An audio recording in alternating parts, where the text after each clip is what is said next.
안녕하세요.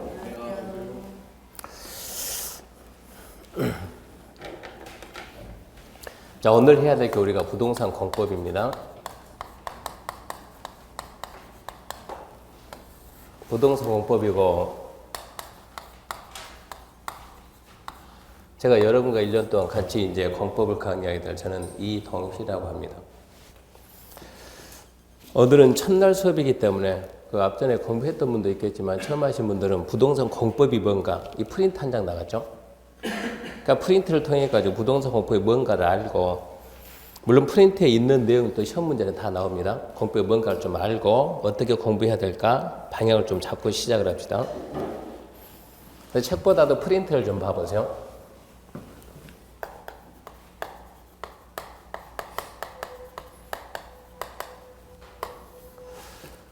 이 부동산 공법이라는 것은 처음부터 부동산이 뭐고 공법이 뭐다 이러면 내용이 좀 딱딱합니다.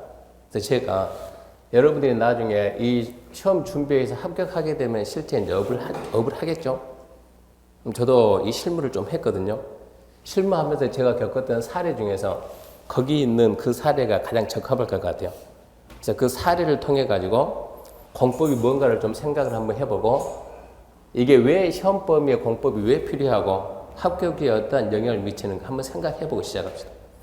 그럼 그 자료에다 제가 뭘 써놨는가 그러면, 자, 우리가 합격을 하게 되면 합격해서 이제 오픈한다 그러면 직책은 전부 다 똑같이 소장이 됩니다. 중개사무소 소장이 돼요.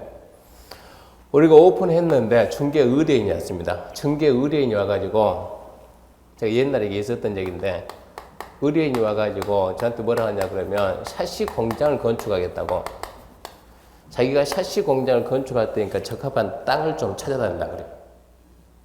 그러면 의뢰인이 우리한테, 이제 우리는 소장이라 생각하고요. 여러분 합격했다 생각하고 우리가 소장이다. 의뢰인이 와가지고 샤시 공장을 건축할 테니까 괜찮은 땅을 찾아달라. 그럼 우리 입장에서는 이 의뢰인한테 이 사람이 원하는 정보를 우리가 다 찾아내야 되는 거예요. 그게 맞는 땅을 찾아야 되니까. 그럼 우리는 이 사람한테 뭐라고 질문할 건가? 샤시 공장을 건축하겠다 해가지고 못했다고 알겠다 하고 대답할 수 없는 거죠. 그럼 샤시 공장을 몇 평을 지을 건가 물어볼 거예요. 첫 번째 우리가 질문해야 될 내용이, 자, 이 사람이 추가한 걸 알았으니까 첫 번째, 그러면 샤시 공장을 몇 평 할 건가? 이제 건축이죠, 건축. 그래서 건축 면적이 몇 평인가? 이걸 먼저 물어봐야 돼요. 몇 평을 지을 건가? 그래서 물어봤더니 거기에 나와 있듯이 이 사람은 50평을 건축하겠답니다. 두 번째는 50평을 짓겠다 그러면 두 번째는 뭘 물어봐야 되냐 그러면 50평 지을 땅은, 이 사람이 원하는 땅은 몇 평 정도인가 확인해 봐야 돼요. 이 사람이 원하는 땅, 그리고 우리 대지는 대지 면적은 얼마 정도 필요한가. 나중에 공부하게 되면 우리가 보통 땅을 갖다 보통 땅 그러는데, 땅을 갖다 두 가지 분류합니다. 토지라는 말이 있고 대지라는 말이 있고 약간 달라져. 토지하고 대지하고 이런 차이점을 좀 나중에 알아야 되는 거고, 우리가 건축을 하는 땅은 뭐가 됩니까? 대지가 됩니다. 일반적인 땅을 얘기하면 보통 그런 토지가 되는데 건물을 지어놓는 땅은 대지가 되는 거예요. 그래서 대지 면적은 몇 평 정도 필요합니까? 그랬더니 이분이 200평 그럽니다. 대지 면적은 200평 정도면 적당하겠다. 세 번째 뭘 물어보는가 그러면, 그랬을 때 그러면 이제 의뢰인이 그러면 제시할 수 있는 가격은 평당 얼마 정도 살 건가 가격을 물어봤어요. 그래서 얼마 정도 예상합니까 했더니 이 사람이 평당 60만 원 그럽니다. 평당 60만 원 정도면 되겠다. 네 번째는 뭘 물어봐야 돼 그러면 원하는 지역입니다. 지역의 범위 어디를 원하는가. 근데 제가 이제 그때 이제 있는 지역이니까 뭐 그 정도 지역이면 괜찮다 그러니까. 그리고 다섯 번째 뭘 물어보는가 하면, 나중에 이제 이런 내용 전부 다 확인을 다 해야 돼요. 기간은, 그러니까 나한테 이 토지를 찾을 수 있는 기간을 갖다 얼마 정도 줄 수 있는가. 근데 이 사람은 여유가 좀 있는 사람이요. 기간을 2달 주겠다 그럽니다. 2달 주고, 2달 동안 믿고 맡길 테니까, 다른 사람한테 의뢰 안 할 테니까, 그 대신 2달 내내 해결해 주라고. 이렇게 해가지고 이 내용 가지고 우리가 이제 이런 의뢰를 받았어요. 이런 의뢰를 받았으면 이제 이 사람이 원하는 땅을 이제 찾아줘야 돼요. 나중에 여러분이 합격하고 난 다음에 지금 우리 이 방은 이제 시험 준비하는 분들이 있고, 바로 옆에 가면 강의실 또 있잖아요. 거기는 누가 있는가 그러면 합격한 분들은 저 방에 가 있는 거예요. 실무 배워야 되니까. 그러면 나중에 수업 시간에 종종 얘기하겠지만, 처음에 우리가 나중에 실무하게 되면 이런 내용들을 갖다가 그때그때 물어보는 것이 아니고, 제가 해봤더니 양식을 만드는 게 훨씬 좋아요. 양식 만들어 놓고 빠뜨림이 없이 하나씩 차분차분 물어봐가지고 기재하는 게 좋을 것 같아요. 이 내용을 놓고 이제 샤시 공장을 찾아야 되는데, 그러면 의뢰인 요구하는 건 샤시 공장 몇 평입니까? 하면 50평이다, 50평. 샤시 공장 50평이다. 그럼 가장 먼저 우리가 이제 해야 될 일은 뭔가? 이걸 받았을 때, 제일 먼저 우리 입장에서 뭐 해야 됩니까? 하면, 자, 이 사람이 원하는 샤시 공장입니다. 잘 보세요. 뭐 할 겁니까? 물어봤더니, 샤시 공장을 건축하겠다. 몇 평을 건축할 겁니까? 물어봤더니, 50평을 건축하겠다. 그러면 샤시 공장 50평이 뭔가? 이거 먼저 찾아내야 돼요. 이 말은, 자, 샤시 공장 그러면 이건 이제 뭡니까? 건축물이죠, 건축물. 공장 그러면 공장은 분명히 이것은 건축물입니다. 이건 분명히 건축물인데, 우리나라의 건축물의 종류는 크게 몇 가지가 있는가? 건축물 종류는 크게 28가지 있어요. 28가지 중에서 샤시 공장이 어디에 해당하는가? 이걸 먼저 찾아내야 돼요. 사실 우리나라 건축물의 종류가 28가지만 있겠습니까? 건축물 종류는 수도 없이 많이 있지. 우리 혹시 지하 1층 가보셨나요? 지하 1층 가게 되면 노래방이 있어요. 1층에는 뭐가 있어요? 이 건물 크면 은근 큽니다. 1층에 뭐 족발집도 있고, 뭐 되어 있고요? 예. 여기 중개사무소 있는 것 같고, 편의점도 있는 것 같고, 뭐 밀면집도 있는 것 같고, 냉면집도. 이 건물만 하더라도 벌써 몇 개, 이 건물만 하더라도 규모가 엄청나게 많아요. 그래서 우리나라 건축물 종류는 수만 가지 되는데, 수만 가지를 크게 28가지로 분류하는 거예요. 그러면 샤시공장 50평이 28가지 중에서 어디에 해당하는가? 이거를 먼저 찾아내야 돼요. 그 내용이 어디에 있는가 한번 잠깐 봅시다. 그 내용이 교재 374페이지 봐보세요. 나중에 이거 공부 다 해야 됩니다. 이런 내용들. 374페이지 보게 되면 책 374페이지요. 3절 건축물의 용도 및 용도 변경이 있죠? 찾았나요? 거기 보면 1번 건축물의 용도 해가지고, 건축물의 용도라면 건축물의 종류를 유산, 구조, 이용, 목적 및 형태별로 묶어서 분류한 것을 말한다. 밑에 건축물의 종류 해가지고 1번이 단독주택이죠. 오늘은 첫날이니까 1번 단독주택, 2번 공동주택, 3번 일종건설 그러는데, 우리가 1번, 2번, 3번 이러고 읽게 되면 나중에 문제가 안 풀려요. 그러니까 읽을 때는 뭐란가? 호 그럽니다. 1호, 2호, 3호. 나중에 시험 문제가 동일호, 상호간 그러고 문제 나온 거예요. 읽을 때 거기 보면 1번이 뭡니까? 단독주택. 2번은 뭡니까? 공동주택. 3번은 일종주택 막 이러고 있는데, 1번, 2번, 3번 시험 문제를 열어라고 1호, 2호, 3호. 그러니까 처음부터 읽을 때부터 호라는 말을 써요. 호를 갖다가. 28가지 있으니까 1호부터 몇 호까지요? 28호까지 있는데, 그 중에서 샤시공장 50평이 어디 있는가 찾으라 이런 얘기입니다. 그러면 374페이지, 75, 76, 77, 78, 79, 79페이지, 380페이지까지 나오잖아요. 거기에서 찾아내야 돼요. 오늘 여러분 집에 가시게 되면 다른 거 하지 말고 집에 가게 되면 제가 수업 끝나고 또 얘기할지 모르겠지만 2가지는 반드시 읽어보세요. 그래서 374페이지부터 미리 표시해주세요. 374페이지부터 380페이지까지. 그걸 암기하라 이런 얘기 절대 안 합니다. 집에서 한번 읽어보세요. 우리나라 건축물의 종류는 크게 28가지인데 28가지 뭐가 있는가 대충 한번 보고 시작하자고요. 그걸 안 읽게 되면 무슨 현상이 나온가? 그걸 안 읽게 되면 우리가 나중에 이제 합격은 똑같이 다 했다 하고 합격에 중개업을 한다 그러면 젊은 친구들은 대부분 뭐 남자 여자 차이가 있지만 대부분 젊은 사람들은 원룸 많이 갑니다. 원룸 빨리빨리 움직일 수 있으니까. 연세가 좀 된 분들, 특히 남자분들도 연세가 좀 됐다 그러면 원룸 아파트는 제 개인적인 생각으로 남자분들이 40대 중반 이후가 되면 40대 중반 이후 되면 주택은 거의 포기해야 됩니다.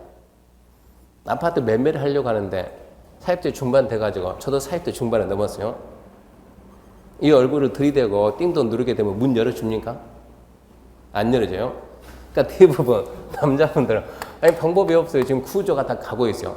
공장을 가든가 아니면 상가를 가든가 쉽게 말해서 땅을 가야 되는데 한 건을 하더라도 이건 금액이 크거든요. 한 건을 하더라도. 또 어른 또 인내가 좀 필요할 것이고 땅을 하게 되면 저처럼 이제 땅을 좀 해봤는데요. 땅 하게 되면 종종 뭐가 나온가 그러면 한 건만 하더라도 괜찮은 게 뭐가 있냐 그러면 연수원입니다. 연수원. 연수원 부지를 찾을 때는 땅 중개 제대로 하게 되면 연수원 부지 한 번쯤 해도 연수원 부지라는 것은 몇 억짜리는 없어요. 제가 의뢰받은 것은 최소 작은 게 50억에서 그럼 500억까지 갑니다. 50억에서 500억. 수수료가 몇 프로면 수수료가 9%거든요. 그러니까 여기에 또 거박이 0.09 해보세요. 0.09 하게 되면 수수료는 얼마 되겠냐고. 근데 이런 토지 중개한 사람 치고 수수료 받고 중개한 사람은 대한민국에 단 한 명도 없어요. 찾는 게 쉽지 않으니까. 그러니까 이런 토지를 한 연수원 분야를 중개한다 그러면 혼자서 중개하는 사람 대한민국에 없어요. 다리가 몇 달이 지나요. 그러니까 수수료가 엄청 많이 나오는 거고 같이 이제 분할을 하는 거고. 연수원 부지를 찾아달라고 얘기를 하는데 예를 들어서 갑이라는 사람이 저희가 의뢰했답니다. 연수원 부지 필요합니다. 그러면서 딱 하는 얘기가 금액만 말합니다. 금액만. 연수원 부지가 필요한데 금액은 50억에서 500억 사이입니다. 그리고 지역은 대부분 말하는 지역은. 지역은 충청도까지, 수도권에서 충청도까지. 면적은 필요가 없다면 면적은 필요가 없고. 이렇게 해서 시작이 되는 거예요. 그러면 자, 내용을 좀 아는 사람이 금액을 우리가 알고 있는데 연수원 부지를 찾는다 그러면 연수원이 대충 뭔 줄 알죠? 뭐 기업체 같은 데서 직원들 다 데려가지고 그럼 연수원 하려면 최소한 건축물을 건축해야 되잖아요. 그러면 건축물을 몇 평 지을 건가 이것부터 계산해야 돼요. 건축물을 몇 평 지을 건가 여기에 맞춰가지고 땅을 찾아야 되는데 대부분 앞에서 넘겨주는 사람들이 건물을 몇 평 지을 겁니까? 이걸 물어보면 거기에 답하는 사람이 거의 없어요.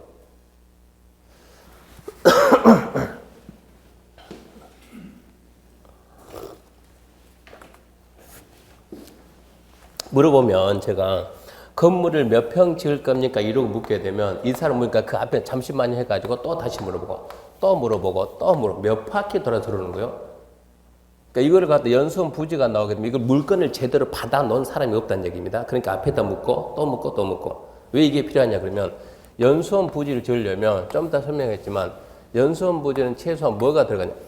연수원이란 이 건축물을 건축하려면 이건 나중에 다 배웁니다. 계획관리지역이 들어가야 돼요. 계획관리지역이 안 들어가면 연수원 허가가 안 나오는 거예요. 그러면 계획관리지역을 갖다 몇 평이 예를 들어서 우리가 자 이만큼에다 땅 차는데 이게 몇 평이냐 이게 50만 평이다. 50만 평. 근데 이 연수원 건물을 몇 평을 지을 거냐 이 사람이 예를 들어서 연수원 건물 갖다가 4,000평을 짓는다. 4,000평 짓려면 이 50만 평 안에 계획관리가 얼마가 있어야 되냐 이게 10,000평이 있어야 돼요. 10,000평.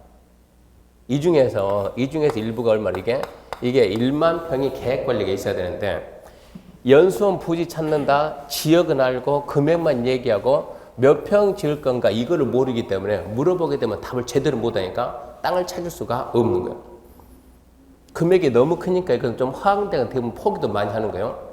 그러면 최소한 이렇게 지금 여기서 건너왔다. 우리한테 왔다 그러면 최소한 우리가 그 다음 사람한테 넘길 때는 연수원 부지를 연수원이 최소한 뭔가를 알고는 넘겨야 되지 않겠어요? 연수원이 뭔가를 알고는 넘겨주면서 그러려면 연수원을 몇 평을 지을 거면 무슨 땅이 있어야 되고 몇 평이 있어야 되고 예를 들어 50만 평인데 그 중에 계획관리 몇 평이 있었는데 이건 알고 의뢰를 해야 되는데 그냥 계속 넘어오는 거예요. 그래서 오늘 집에 가서 있다 보면 374페이지부터 그 내용 차분히 한번 380페이지 차분히 있다 보면 연수원이 나온다는 얘기입니다. 특히 남자분들 연수원은 어디에 있는가 좀 알고 있어야 돼요. 연수원을 쭉 있다 보면 연수원이 어디 가면 나온가 대충 한번 봐봅시다. 10번 봐보세요. 10번.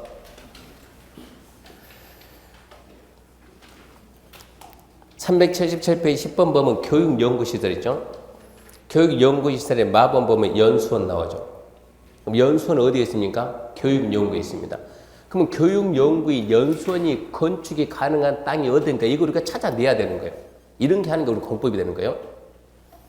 그래서 일단은 제일 먼저 우리는 뭐 해야 되는가? 자, 의뢰인이 샤시 공장 50평 짓겠다는데 도대체 50평이 뭐냐 그러면 딱 말하는 게 샤시 공장이니까 공장? 그러면 이 28개 중에서 공장이 몇 번에 있는가 봐보세요. 공장이 몇 번에 있는가 하면 대충 보게 되면 378페이지 책 378페이지 17번 한번 봐보세요. 17번에 공장 나옵니까? 나오죠. 대부분 일반인들이 샤시 공장이 나오게 되면 의뢰인은 이거를 28가지 알 필요가 없는 거예요. 자기는 돈 주고 부탁하면 그 다음 우리가 일은 해야 되니까. 근데 대부분 일 맞는 우리가 샤시 공장 그러면 공장 이러고 듣는다고요. 샤시 공장 그랬으니까 공장. 그러면 저 50평이 과연 공장인가? 그러면 17번에 공장 해가지고 공장을 읽어봅시다. 물품의 제조, 샤시 공장은 제조죠, 제조. 조립하는 거니까 제조, 가공 또는 수리에 계속적으로 이용되는 건축물로서 1종 근생, 2종 근생, 이연물 저장 및 처리시설, 자동차 관련 시설, 자원순환 관련 시설 등으로 따로 분리되지 아니하는 거 이러고 나오잖아요. 이제 복잡하죠. 그러면 이제 이걸 찾아야 되는데 그럼 과연 이게 지금 어디에 있는지, 1종에 있는지, 2종에 있는지, 저게 위험물에 있는지, 자동차에 있는지, 자원순환 거기에 없으면 비로소 어디로 온다고요? 공장으로 온다 이 얘기입니다. 그러면 이걸 우리가 관심 있게 차분히 몇 번 있다 보면 대충 감 잡아요. 감. 샤시 공장 50평은 17번 공장이 들어갈 수도 있겠지만 다시 앞으로 넘겨보게 되면 앞으로 넘기면은 375페이지 4 보게 되면 중간에 4 있죠? 그러면 2종 근린 생활시설이죠? 한 장을 딱 넘겨보게 되면 너 나옵니다. 너. 하, 그 다음에 거, 너 있습니까? 너 있죠? 거기다 제조업소 줄 거 보세요. 제조업소 줄 거 보고 수리점도 줄 거 보고요. 제조소 수리점은 물품의 제조, 가공, 훈련 시설에서 같은 건축물에 해당 용도로 쓰는 바닥 및 합계 500 미만이고 줄 거 보세요. 500 미만입니다. 500 미만이고 다음 요건 어느 하나에 해당하는 거. 그러면서 1번 대기환경보전법, 수질 무슨법, 또 소음 무슨법에 따른 시설의 설치허가 신고 대상이 아닌 거. 2번도 비슷한 말입니다. 그럼 우리가 샤시 공장에서 무슨 소음이 나오면 얼마나 나오고 수질 이런 건 전혀 안 나오니까 문제는 500제곱미터 미만이고 이게 문제죠. 500제곱미터 미만이고. 제일 처음에 이런 얘기들 많이 하게 돼요. 우리가 지금 학원에서 배우는 것은 이론입니다. 밖에 나가서 업무하는 거 뭡니까? 실무입니다. 이론과 실무가 일치할까 일치하지 않을까요? 대부분 이론과 실무는 틀리다 이 말 많이 하거든요. 근데 내용을 제대로 알고 가면 이론하고 실무하고 차이점이 뭡니까? 이론은 뭡니까? 이론은 모든 공부는 제곱미터입니다. 평이라고 쓰게 되면 그런 과학들이 처벌받는 거예요. 근데 이게 밖에 나가게 되면 실무가서는 제곱미터 그러면 대한민국 국민 아무도 몰라요. 밖에 나가면 뭐라 해야 돼요? 평 그래야지 평. 근데 이거는 차이점이 될 수가 없는 거죠. 그 말이지. 나중에 얘기하겠지만 농지에서 뭐 절대 농지 들어봤나요? 수업 시간에는 절대 농지란 말이 안 나와요. 농업진흥지 그런데 밖에 나가서는 절대 농지 그래요. 왜 안에서는 농업진흥지인데 이론은 농업진흥지인데 밖에 나가면 절대 농지 그러면 이게 이론과 실무 차이점이 뭐냐면 이론은 현재 법에 있는 것들이고 실무는 옛날에 썼던 말들. 옛날에 썼던 말들을 계속 그대로 써오기 때문에 옛날 사람들한테 지금 우리가 시골에 있는 분들한테 농업진흥지역 그러면 아무도 못 알아먹어요. 근데 시골에 있는 분들한테 절대 농지 그러면 누구든지 다 알아요. 웬만한 애들도 절대 농지는 알아요. 근데 농업진흥지역은 몰라요. 근데 우리나라는 옛날에는 절대 농지라는 명칭을 썼다가 지금 뭘 쓴다고요? 명칭이 농업진흥지역. 이러고 명칭이 바뀌었는데 국민들이 압니까? 모르는 거예요. 그러니까 여러분들이 저랑 같이 1년 동안 공부해가지고 농업진흥지역을 배웠어요. 실무합니다. 공부상에는 모든 공적인 장부에는 농업진흥지역 이 말이 나오지 절대 농지가 안 나와요. 그러니까 밖에 나 중계하면서 농업진흥지역 이러고 말하면 밖에 있는 사람들이 몰라요. 무슨 말 하는지. 그러니까 그분들한테 절대 농지 그러면 금방 알아요. 우리도 처음에는 농업진흥지역 한 번 두번 얘기하다가 나중에 되려 우리가 불편한 거예요. 왜? 우리만 알고 이분들이 모르니까.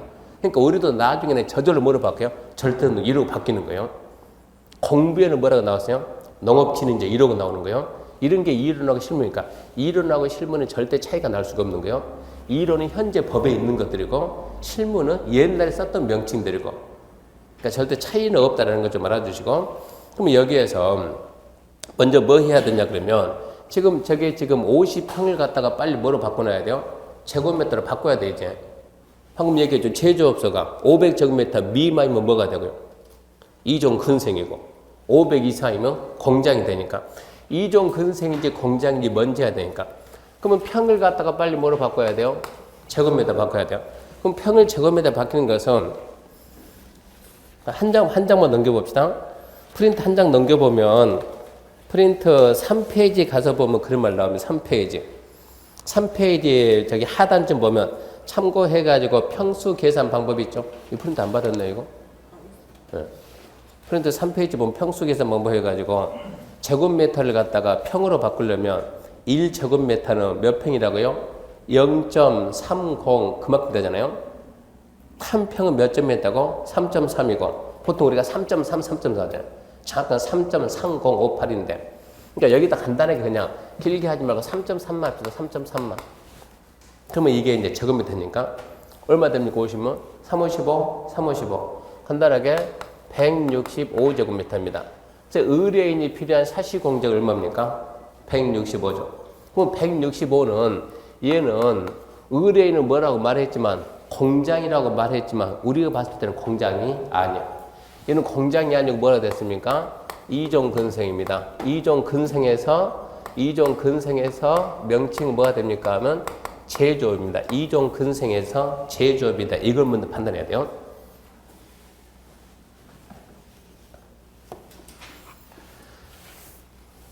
제가 강의하러 서울서만 하는 것이 아니고 전국 지방을 다 다니다 보니까 지방 강의 나가게 되면 무슨 일이 있는가 그러면 올해 합격하고 난 다음에 그 지역에서 오픈하는 분들이 있잖아요.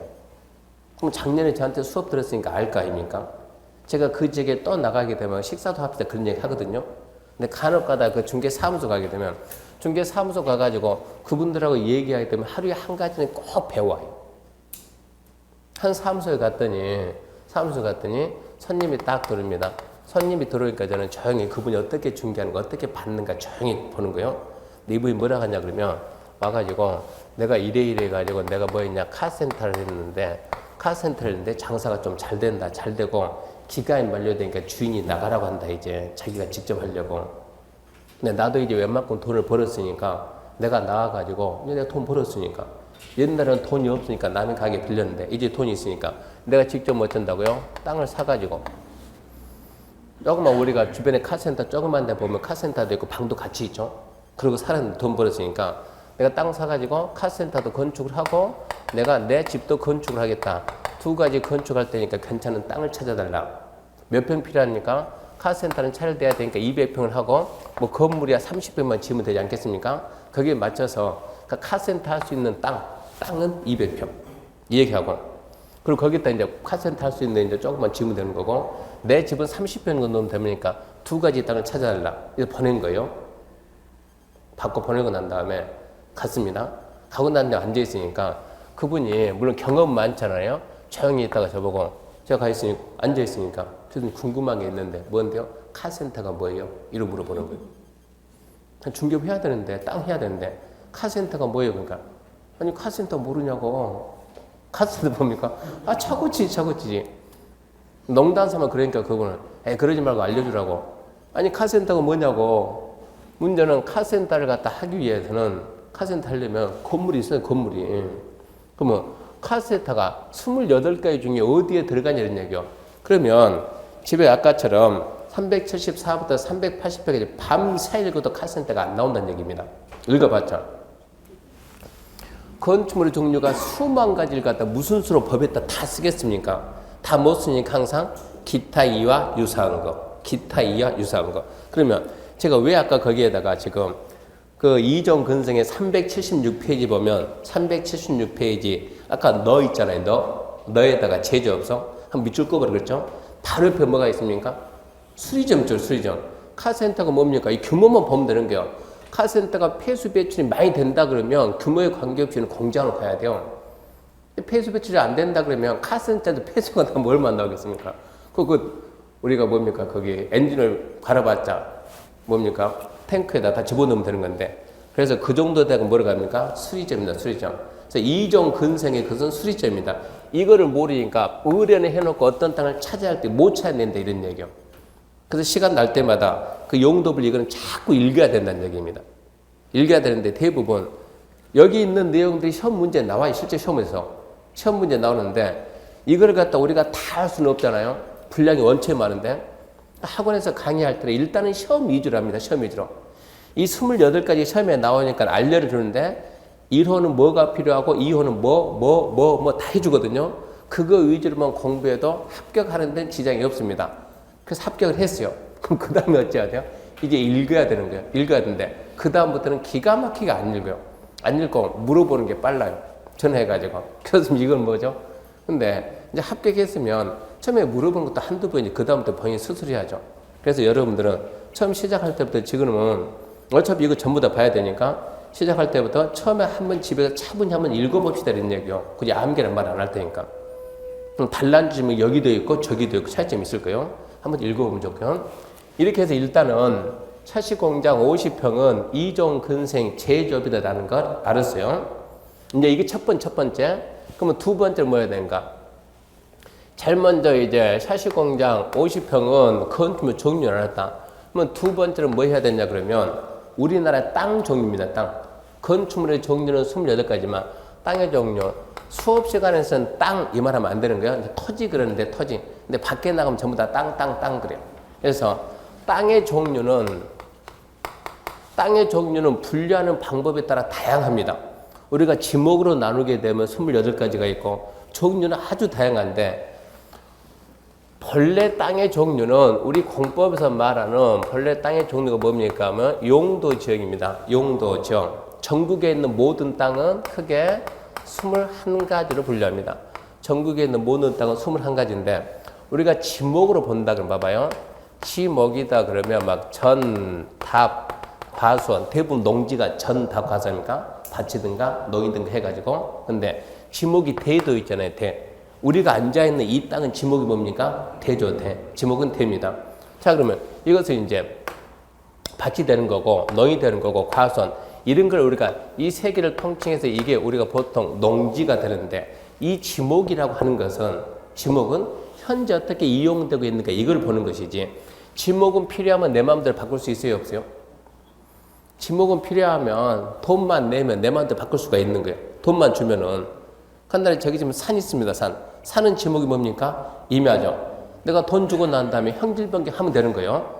형질 변경 허가가 나오는 산이 있고 안 나오는 산이니까 형질 변경 허가 받아서 집 쳐놓으면 그 땅은 뭐가 됩니까? 지목이 대가 됩니다. 그러면 지목은 몇 가지가 있는데 28가지. 그러니까 지목은 이거는 땅 분류 방법이 아니라는 얘기요.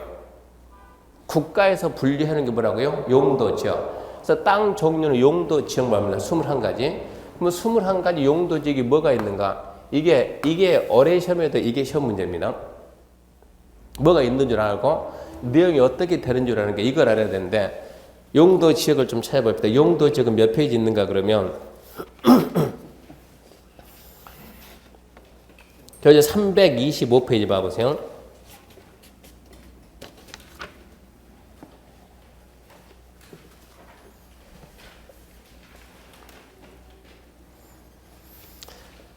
(325페이지) 보면 맨 위에 큰 글자 3번이 용도 지역 제도 해가지고 1번, 2번 보면 용도 지역의 종류 나오죠.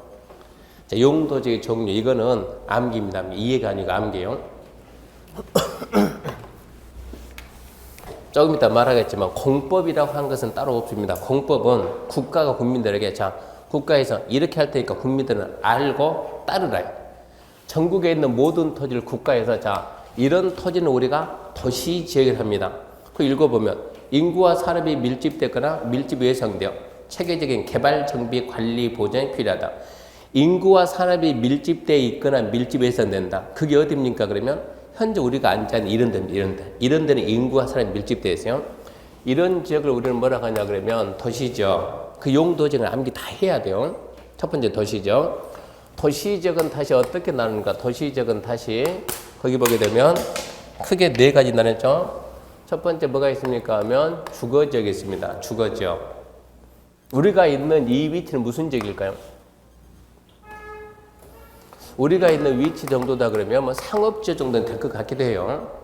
상업지역, 또 세 번째 공업지역, 네 번째 녹지지역. 이렇게 도시지역을 크게 네 가지로 나뉘고, 두 번째 또 관리지역이 있어요. 관리지역. 관리지역도 세 가지 나눕니다. 첫 번째 계획관리, 두 번째 생산관리, 세 번째 보존관리. 그리고 세 번째가 농림지역이 있고, 네 번째가 자연환경보전지역인데, 이 자연환경보전지역의 시험 문제 은근히 잘 나와요. 총 9번 나왔는데 올해 시험에 또 나왔으니까 10번 나왔어요. 10번. 지금 제가 하고 있는 부동산 공법이 1차 과목입니까? 2차 과목입니까? 1차가 있고 우리 시험 2차가 있는데, 1차에 뭐가 있습니까? 민법이 있고 부동산학 개론이 있고, 2차 보게 되면 중개사법도 있고 공시 있죠.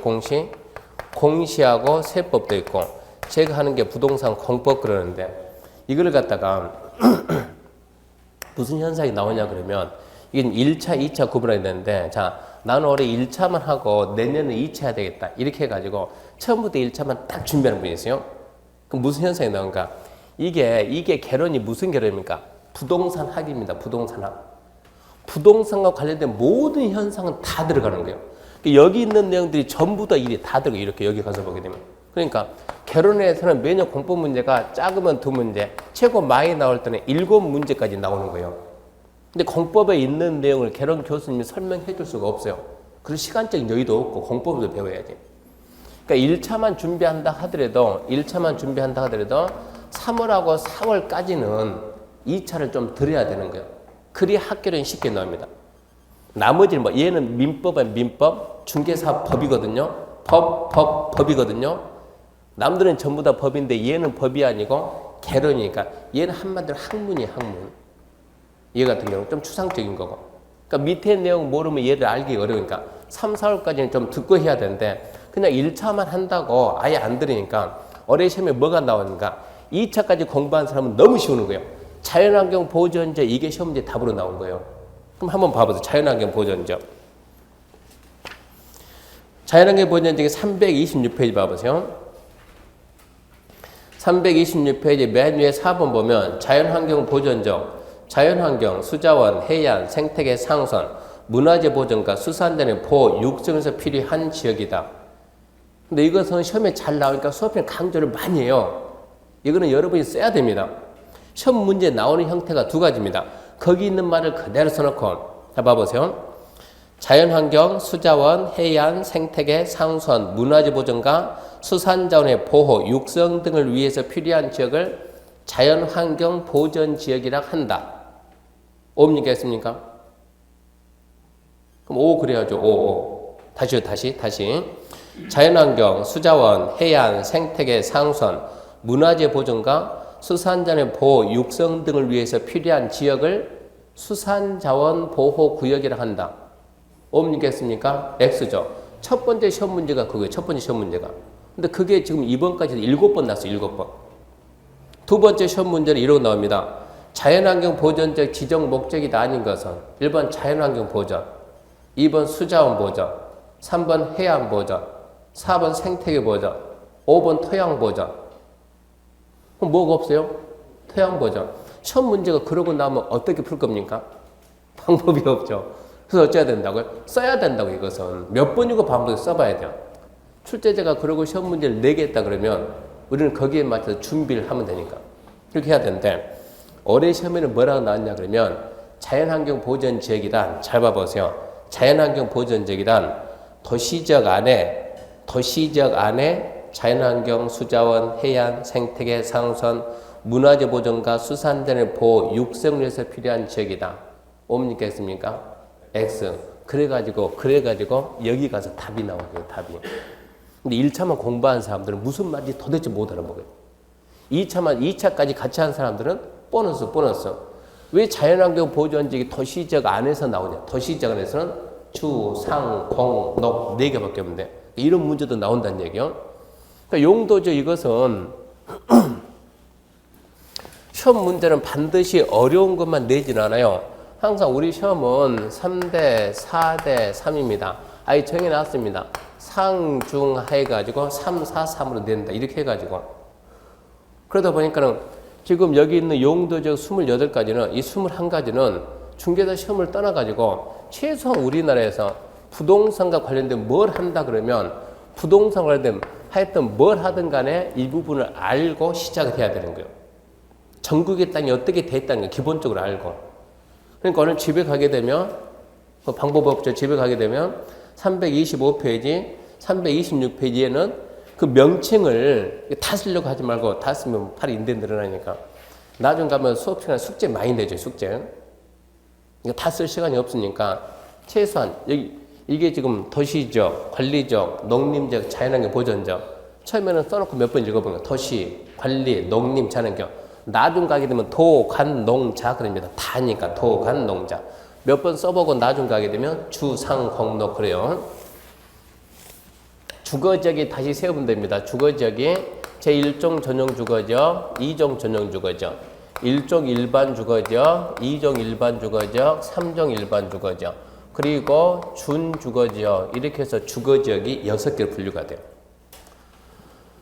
상업지역은 다시 중심상업이 있습니다. 두 번째 일반상업, 세 번째 유통상업, 네 번째 근린상업 4가지가 있고요. 공업지역은 전용공업, 일반공업, 중공업 3가지가 있고 녹지지역은 보존녹지지역, 생산녹지지역, 자연녹지지역 해가지고 도시지역이 다시 16가지, 관리지역이 3가지, 그럼 19이죠. 하나하나 해가지고 그래서 전국에 있는 모든 땅은 몇 가지라고요? 21가지입니다. 21가지. 이런 21가지는 우리가 돈 주고 바꿀 수 있는 게 아니에요. 아까 얘기했죠. 산은 지목이 임야인데 그 돈 주고 산 깎아가지고 집 지으면 뭐가 된다고? 대가 된다고.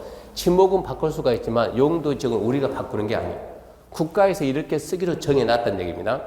이거는 국민들이 바꿀 생각하지 말고 어쩌라고요? 여기에 맞춰서 따라 쓰라는 얘기입니다. 제1종 전용 주거지역은 단독주택 위주의 양호한 주거 환경을 보호하겠다는 얘기예요. 그러니까 이 지역이 지금 내가 있는 이 지역이 제1종 전용 주거지역이다. 목적이 뭐냐? 단독주택 위주의 양호한 주거 환경을 보호하자. 그 말은 앞으로 이 안에서는 단독주택 위주의 양호한 주거 환경 보호에 위배가 되는 행위는 어쩐다? 금지한다. 하지 마라. 하면 어쩐다고요? 처벌한다 이 얘기입니다. 이게 공법이요. 하지마. 하면 어쩐다고? 처벌한다. 그러면 단독주택 위주의 양호한 주거환경 보호에 위배가 되면 처벌한다. 그러면 제1종 전용주거지에서 간단하게 다방 알죠? 커피숍 다방하는 것은 단독주택 위주의 양호한 주거환경의 보호, 이게 위배될까 안 될까요? 초등학교 짓는 건 위배될까 안 될까요? 중학교 짓는 거 위배될까 안 될까요? 이게 너무나 애매한 거예요, 이게. 국가에서는 단독주택 양호한 주거환경 보호에 위배되는 행위 하지 마라. 그러면 위배되는 행위가 뭔지 그런 행위를 우리가 어떻게 하냐고. 그런 행위가 이게 위배될지 안 될지 어떻게 하냐고. 그래서 국가에서는 어떻게 했냐 그러면 전국에 있는 모든 땅을 21가지로 딱 나눠놓고 건물의 종류를 28개 분려놓고 이제 21 용도 지역에서 28가지 건축물 중에서 이 중에서 금지되는 건 뭐고 허용되는 뭔가 국가에서 이거를 일일이 표시를 다 해주겠다는 얘기요. 해주니까 그거를 찾아가지고 거기에 맞게끔 해라 이런 얘기요. 그럼 이제 우리는 어떻게 해야 되는가 그러면 건축물 종류가 28가지가 있는데 샷시 50평짜리는 이종 근생의 제접이라는 걸 알았고, 그러면 저거를 건축을 해야 되니까 건축한다 그러면 이 21 땅 중에서 이종 근생 샷시가 들어가는 땅을 찾아내야 돼요. 이거는 저하고 1년 동안 공부한 게 주로 이론 공부하면 이론 공부하니까 이것은 시험 합격하고 안 하고 떠나가지고 1년 공부하고 나간 사람은 누구든지 다 찾아내요. 누구든 다 찾아내는데 제가 이 부분을 미리 찾아봤더니 어디 있는가 그러면 예를 들었답니다. 1종 일반주거, 2종 일반주거, 3종 일반주거, 준주거, 중심상업, 일반상업, 유통상업, 근린상업, 전용공업, 일반공업, 중공업, 여기하고 그리고 생산녹지, 자연녹지, 계획관리 여기서만 가능해요. 저기 뭡니까? 이종 근생이 제조업을 우리나라에 할 수 있는 지역은 여기 있는 이 지역하고 주거지역에서 일부, 상업의 일부, 공업의 일부, 그리고 녹지하고 계획관리. 그런데 의뢰인은 평당 얼마짜리 땅을 찾으라고요? 60만 원 선에서. 대한민국에 주상공예는 평당 60만 원 되는 땅이 대한민국에 없어요. 주상공예, 주거적, 상업적, 공업적에 평당 60만 원 되는 땅, 그런 땅은 대한민국에 거의 없다고. 웬만한 동네는 없는 거예요. 저 사람이 의뢰한 지역은 좀 괜찮은 지역이고. 그러니까 이 지역은 기본적으로 포기입니다. 포기하고 어디로 가야 되냐면 녹지하고 생산녹지, 자연녹지, 계획관리 3개 지역을 찾아요. 3개 지역을. 3개 지역 찾아가지고 이 3개 지역은 여기서부터는 땅값이 좀 싸니까 3개 지역을 할 수가 있는 거예요. 그럼 일단은 이 3개 지역이 가능하다라는 걸 좀 알아놓고, 지금 제가 프린트가 지금 어디까지 나가고 있냐 그러면 이 지금 밑에 페이지 있거든요. 페이지 프린트 2페이지 지금 2번까지 갔어요. 2번까지 가면 그 다음에 이제 뭘 해야 되냐 그러면 잡아봐요. 2페이지 중간쯤에 보면 제가 확인 결과 써놨죠. 확인 결과 2종 근생 중 제조업소 건축이 가능한 지역은 다음과 같다. 1종 일반주거지역, 2종 일반주거지역, 3종 일반주거지역, 준주거, 중심상업, 일반상업, 근린상업, 유통상업, 전용거, 일반거, 중공업, 그리고 생산녹지, 자연녹지, 계획관리지역이다. 근데 주거지역, 상업지역, 공업지역은 땅 가격이 평당 60만 원 이상이므로 대상지에서 제외하고, 그럼 남는 지역이 생산녹지, 자연녹지, 계획관리입니다. 그럼 이제 3개의 지역을 찾는다는 건 알았어요. 근데 그 다음에 이제 뭐가 다른? 그 다음에 자, 근데 저 사람이 필요한 대지 면적이죠. 땅 면적은 몇 평입니까 하면 땅 면적은 200평입니다. 200평. 200평에다가 얼마를 지어야 돼요? 50평을 지어야 돼요. 그러면 간단해. 우리나라에서는 내가 이렇게 100평짜리 땅 가지고 있다 그러면 내 땅이니까 내가 여기다 건축합니다. 100평짜리 땅에다 이렇게 100평을 다 지을 수 있을까요? 없을까요? 대한민국에 그런 땅은 없어요. 국가에서 어떻게 했는가? 국가에서 100평 되는 땅에다 여기다 예를 들어서 이만큼 해가 여기에다가 땅 면적의 30%만 하라. 땅 면적의 40%라. 이런 식으로 국가에서 주제를 이미 다 해놨어요. 그러면 이 200평 되는 땅에다가 이런 걸 보고 우리가 이게 지금 땅 아닙니까? 땅 건축하는 땅이 뭐라고요? 대지예요. 대지 면적이 예를 들어서 아까처럼 지금 대지 면적이 100이다. 여기에다 건축을 한다.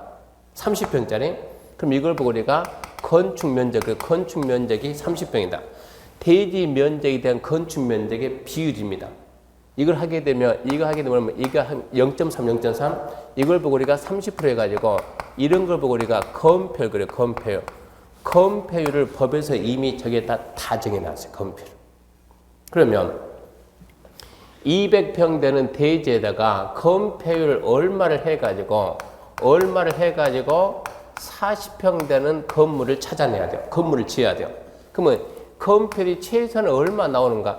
이런 관계를 모르게 되면 의뢰 받아봤자 땅 못 찾아내는 거예요.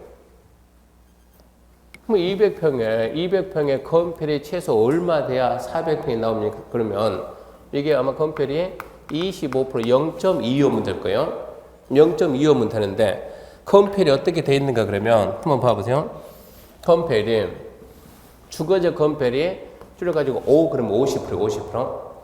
얘도 50%, 60%, 50%, 70%, 9, 8, 7, 70, 20, 20, 20, 그리고 40, 20, 20, 그리고 22 이렇게 정해져 있어요. 이거 암기해야 됩니까? 반드시 암기해야 돼요. 이거 시험 문제 매년 나오는데 어뢰 시험에 안 나왔어요. 어뢰 시험에. 그러니까 이걸 암기를 해야 되는데 아까 얘기했죠. 21 용도 지역을 모르는 상태, 이거 모르는 상태, 이거 모르면 저걸 암기할 수가 없는 거예요. 용도 지역은 기본 상식이지. 그게 공인 중에서 공부를 안 한다 하더라도 우리나라에서 뭔가 부동산 관련된 뭐 집을 사든 논을 사든 뭐 하든 간에 용도 지역만큼은 알고 있어야 돼요. 21 용도 지역이 있고 21 용도 지역이 있다는 걸 아는 상태에서 암기하시오 그러면 나중에 하면 알겠지만 5초면 합니다. 5초면. 이거 암기하는 거. 순서가 있게 돼 있던 걸 알면 그냥 다 쓸 시간 그냥 속으로 56657이요. 56657, 9887, 777. 이게 20, 20, 20 늦으니까 그냥 222, 422, 22 해가지고 5초면 누구든지 암기하는 거예요. 시험 문제 아주 잘 나오는데 어뢰 시험에는 안 나왔다는 얘기입니다. 그럼 이제 생각해 보세요. 여기에서 지금 자 200평인 대지에다가 건폐율이 최소한 25% 이상이 돼야 40평을 짓는다 이 얘기입니다. 근데 지금 가능성 있는 땅이 생산관리하고 예죠? 생산녹지, 자연녹지, 계획관리. 그럼 20% 넘어가는 게 뭐밖에 없어요? 얘밖에 없죠. 얘밖에. 이런 지역에서는 200평 땅 사봤자 50평을 못 짓는다고. 건폐율이 20밖에 안 주니까. 결론적으로 어딥니까? 결론적으로 이제 계획관리 지역에 있는 땅을 찾은 여기까지 했단 얘기요. 지금 우리가 의뢰받은 내용을 분석하면서 어떤 땅을 찾아야 되느냐. 그게 지금 어디 갔습니까? 프린트 3페이지 갔습니다. 3페이지. 3페이지 메뉴 4번 갔죠? 계획관리 지역까지는 갔어요. 계획관리 지역 안에 있는 땅을 찾아야지 다른 지역에 있는 땅 찾으면 안 된다는 얘기입니다. 녹지 지역 땅 필요가 없고 나머지 땅 필요가 없고 어느 지역이라고요? 계획관리죠. 여기 있는 땅을 찾으라. 여기 있는 땅. 여기 있는 땅 얼마든지 찾으라고요? 200평 이상 찾으라고요. 200평짜리를 찾아가지고 저 사람한테 이제 넘겨주면 됩니다. 그럼 이제 5번에서 계획관리 지역에 있는 땅을 찾더라도 어떤 땅을 찾을 건가 이게 또 문제가 되는 거예요. 일단은 지금 어디까지 왔습니까? 그러면 지금은 계획관리 지역 찾는다 여기까지 왔고요. 땅은 계획관리 지역 땅 찾는 여기까지 왔고 그럼 이제 계획관리 지역에서 제가 이걸 갖다 이제 아는 분하고 둘이 같이 했어요. 같이 했는데 같이 있던 그 이사님이 계획관리지역 땅 찾는데 어떤 땅을 찾을까 이런 물어본 거예요. 그러면 샤시 공장을 지을 수 있는 땅이 어떤 땅이겠는가 이제. 대부분 공장이니까 공장 용지가 좋죠. 아니면 지목이 대든가 대. 건축은 지목이 대 이러고 나오든가 공장 용지가 나오는데 계획관리지역이 지목이 대가 되든가 공장 용지가 되면 60만 원장 대한민국에 또 거의 없어요. 그런 땅은. 그러니까 항상 지목은 우리가 중개할 때 지목은 절대 머릿속에 넣으면 안 돼. 지목은 현상에서는 지목이 필요할 뿐이지 업할 때 지목은 필요하면 어쩐다고요? 바꾸면 된다고. 바꾸면 그럼 바꿀 수 있냐 없냐 이게 문제. 바꿀 수 있는 지목이 있고 바꿀 수 없는 게 있다는 얘기요. 바꿀 수 있는 지역을 갖다 사가지고 바꾸면 된다는 얘기입니다. 그럼 이 안에 지금 계획관리지역에 있는 무슨 땅을 찾아야 될 건가 이거를 찾아내야 되는 거예요. 잠시 쉬고 계속 합시다. 이 부분 지우지 말고요.